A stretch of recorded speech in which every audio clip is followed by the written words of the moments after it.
Vision point सिर्फ खबर ही नहीं, खबर की हकीकत भी। देखिए शेख इम्तियाज अहमद के साथ।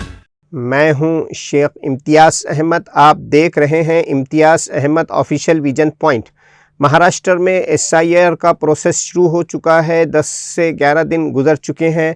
हमने बीएलओ और इलेक्शन कमीशन से जो मालूमात हासिल की है, उस मालूमात के मुताबिक 60% तक एनुमरेशन फार्म आवाम ने, वोटर्स ने हासिल कर लिया है, लेकिन अभी तक सिर्फ 2% आवाम ने इसे जमा कराया है। ये बात याद रखिए कि 29 जुलाई एनुमरेशन फार्म जमा कराने की आखिरी तारीख़ है। अगर उसके बाद आप नहीं जमा करा सकें तो आपका वोटर लिस्ट से नाम काटा जा सकता है। इस वक्त सबसे बड़ा मसला एनोमली कैटेगरी का है। बहुत सारे वोटर्स ऐसे हैं जिन्हें एनोमली कैटेगरी में डाल दिया गया है आफ्टर मैपिंग, लेकिन मसला ये है कि बहुत सारे वोटर्स को ये मालूम ही नहीं है कि वो इस वक्त एनोमली कैटेगरी में डाल दिए गए।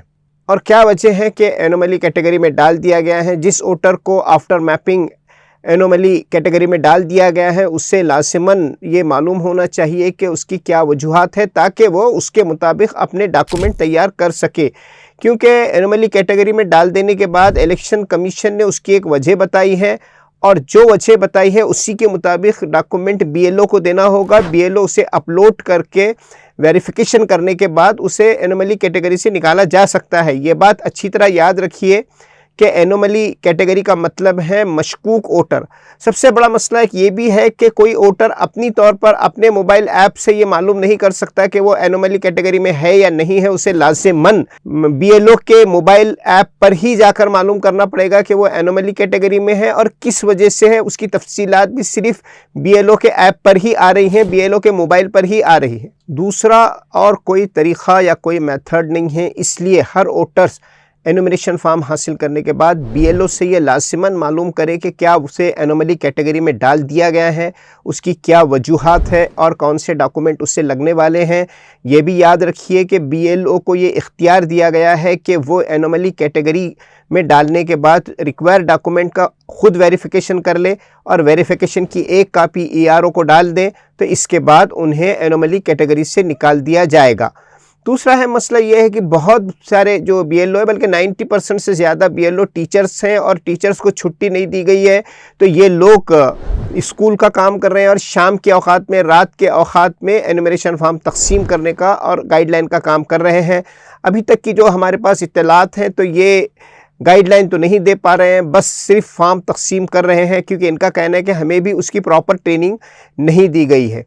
बीएलओ के पास वर्किंग लोड ज़्यादा होने से आपको 1 से 2 बार बीएलओ के पास जाना पड़ेगा।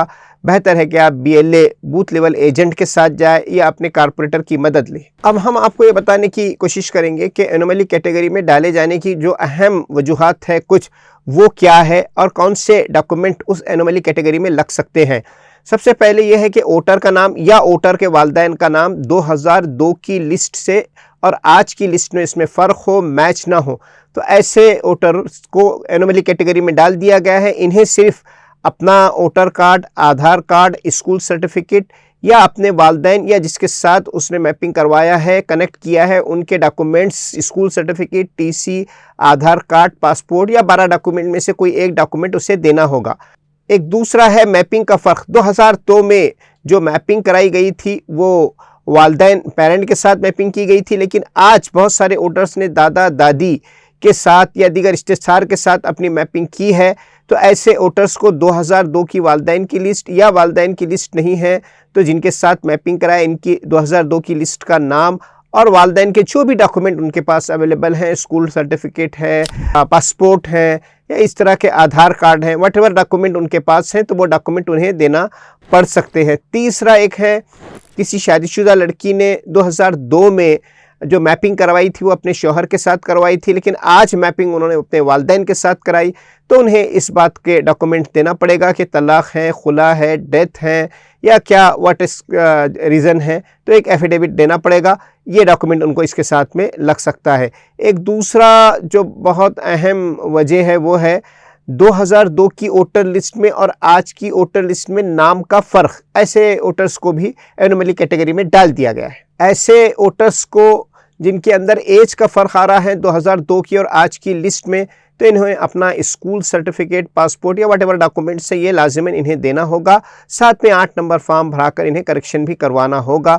एक है डिफरेंट फादर नेम, ये भी कुछ वोटर्स के साथ हुआ है कि 2002 की लिस्ट में वालिदैन का जो नाम था वो अलग है और आज की वोटर लिस्ट में जो दर्ज वालिदैन का नाम है वो अलग है।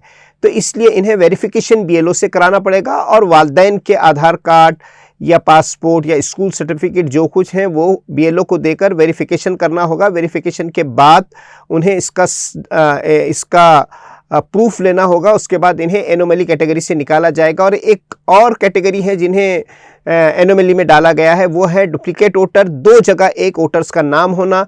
ऐसे वोटर्स को एक जगह से नाम कट करने के लिए अभी भी मौका है। 7 नंबर फॉर्म भरा कर लिया जाएगा।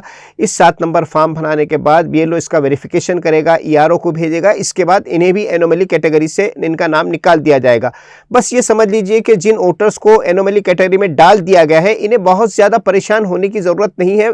ये अहम है कि उन्हें मालूम हो कि किस वजह से उन्हें एनोमली कैटेगरी में डाला गया है और उसके मुताबिक आप अपने डॉक्यूमेंट बीएलओ को दें। बीएलओ का वेरिफिकेशन मोर देन सफिशिएंट है, उसको कानूनी इख्तियारात हैं। उसके बाद आप एनोमली कैटेगरी से निकाल दिए जाएंगे। इजाज़त दीजिए, देखते रहिए इम्तियाज़ अहमद ऑफिशियल विजन पॉइंट।